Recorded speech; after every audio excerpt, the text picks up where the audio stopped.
can one not talk about Richarlison's brace last night? He scored a breathtaking bicycle kick against their opponent last night, and it was simply amazing.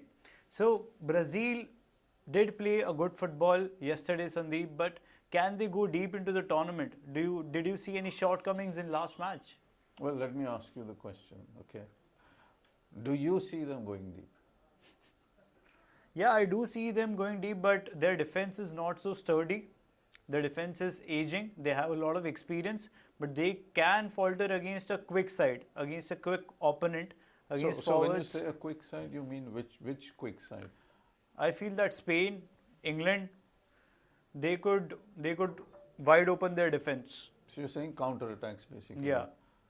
But apart from Spain, I mean, even if they go through the rounds, I mean, only if they come up against Spain or if they come up against England in the quarters or somewhere, only then it's going to be a problem. But you know, when you talk about weaknesses, they are good to watch. They are fantastic to watch. I mean, you almost at some point of time, with all due respect to football and to Brazil and to Brazilian fans, at some point of time you think that, you know, you're watching a circus, you know.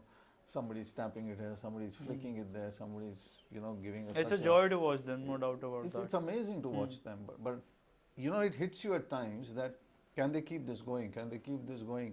At some point of time, there will be a coach. At some point of time, there will be a 5-line, 4-line defense with a very sturdy midfield that can catch them napping.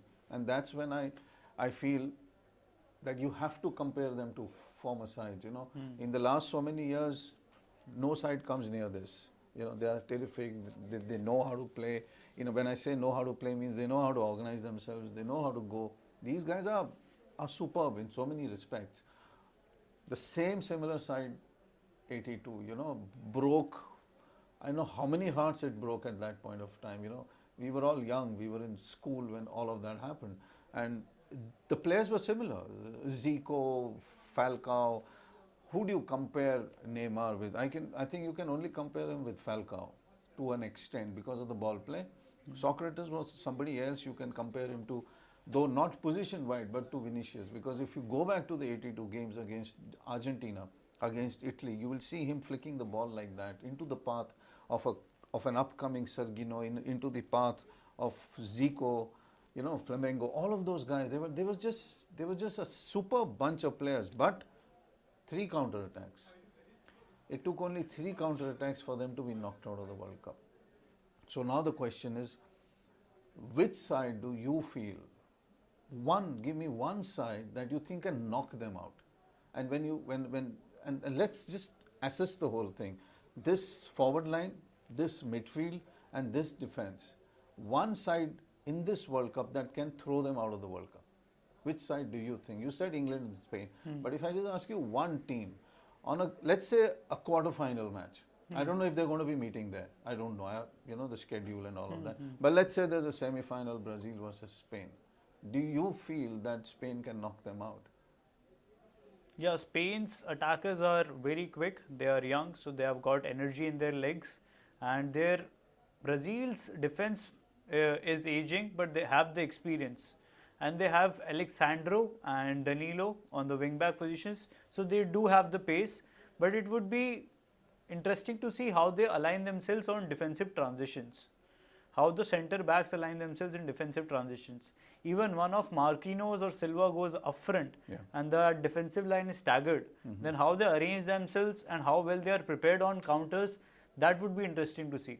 If they can work upon that going deep into the tournament, then I believe that Brazil has a really good side to win this World Cup.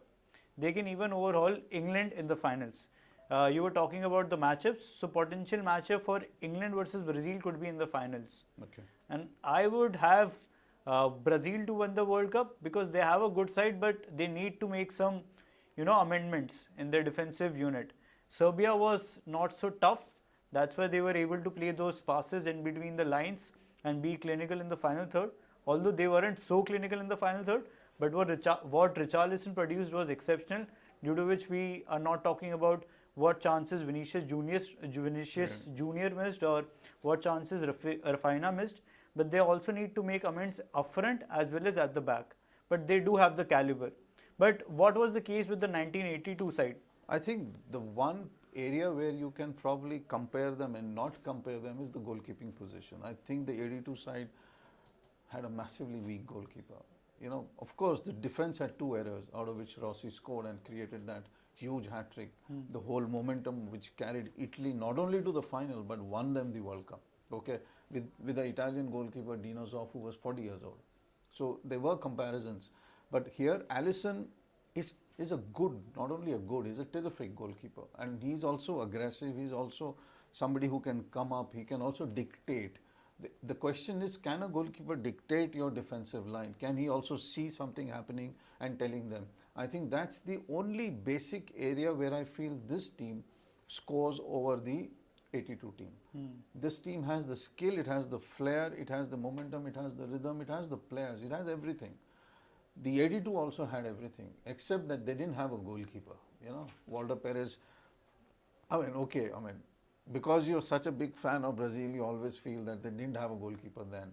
But taking out the defense, I still feel that this team probably has a much better defense than the 82 one. But the question is, not many sides were organized the way they are now. So once they come up against an organized side, then Brazil might have issues out there. You say they are aging. With age comes experience also. So they might probably tackle that bit. I think as a whole, if they go into the final, number one, the final is going to be maddeningly crazy. It's going to be superb football, even a semi-final spot and all. But out of England and Spain, let me just pick one team. I think the one team that's going to cause problems to them will be Spain, not England. Spain will cause them problems because they know how to huddle up together.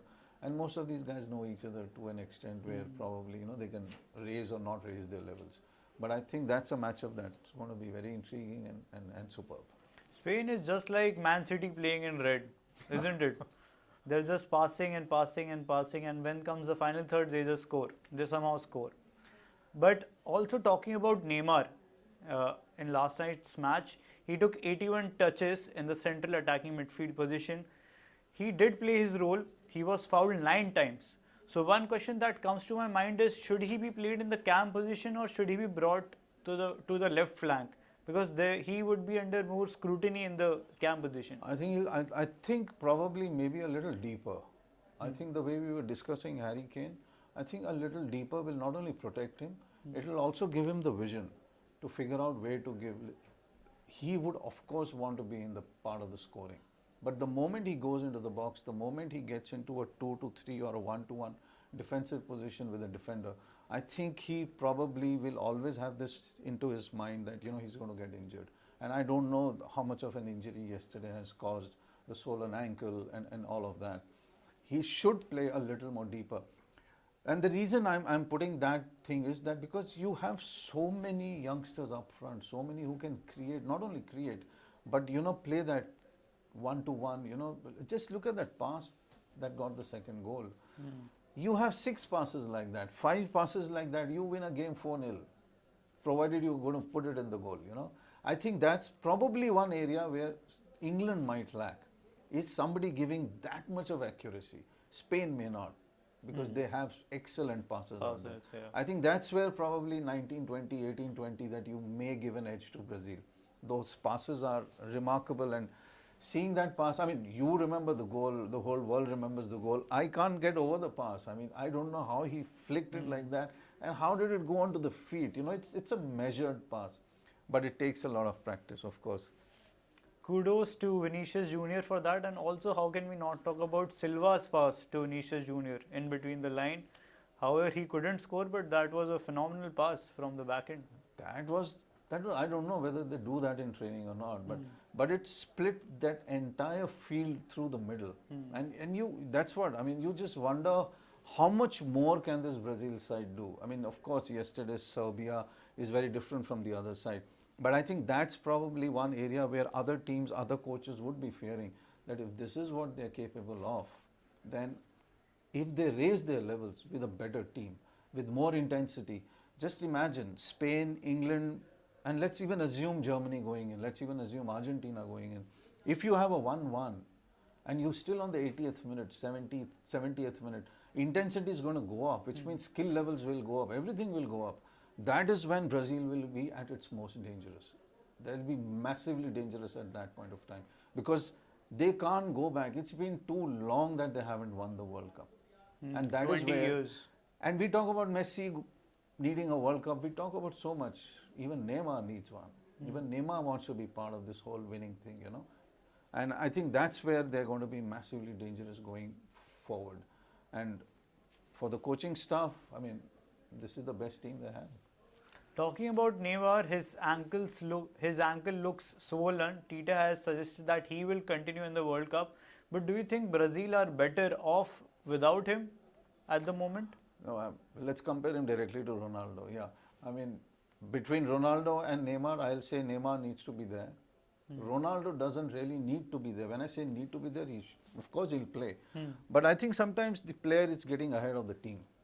Neymar, in a way, after so much of experience, after all that he's won, lost, whatever he's done in various clubs across the world, he now understands what is required. He was looking much more mature in last night's game. Yeah, I mean, much more mature than what he did in the last World Cup. Yeah. I think last World Cup he was actually playing around too much. He was just fooling around with the ball and then, you know, wasting not only time, but he had people in the right positions.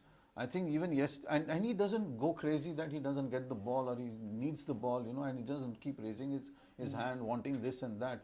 The reason that you can see those 9 fouls is because they want him down. That's where space can be created. That's what Spain does with most of their midfield. I think Neymar is central to the Brazilian system, but yes, Neymar has also understood in a way that he is not the hero, he's not the star. When you have players like Vinicius, when you have players like most of those guys out there, then probably he's part of the team. And I think after a long time, you're seeing a team play for Brazil, not individuals play for Brazil. Yesterday, Richarlison finally settled the debate between Richarlison or Jesus. Even I was questioning why the manager is not playing Jesus. He has been, you know, exceptional for Arsenal this season, not only in terms of attack, but in terms of defense as well. His off-the-ball movements, tackles, they are just amazing. So, do you think that he will continue with Richarlison? Of course, I mean, just leave the goals apart. I mean, that presence is tremendous. And I think when you compare club to club, he is bound to play. I mean, the kind of skill level he's bringing in and the kind of movements he's doing out there, I think it's going to put any defense onto the back foot. And yesterday was a very clear sight that this guy is going to be there till the team's advancing, moving up. He's going to be, I mean, a lot of people have now written, and probably it's all over television. You can see so much tweets happening on this that he's going to be the star. So, of course, he's going to be the central to most of their plans. That's about it from this show. We are expecting Brazil to go deep into the tournament. They certainly need to make amendments in the attacking and defensive region. We'll be back with more interesting news, insights, facts and figures from the World Cup. Stay tuned, stay connected. This is Hardik Agrawal signing off.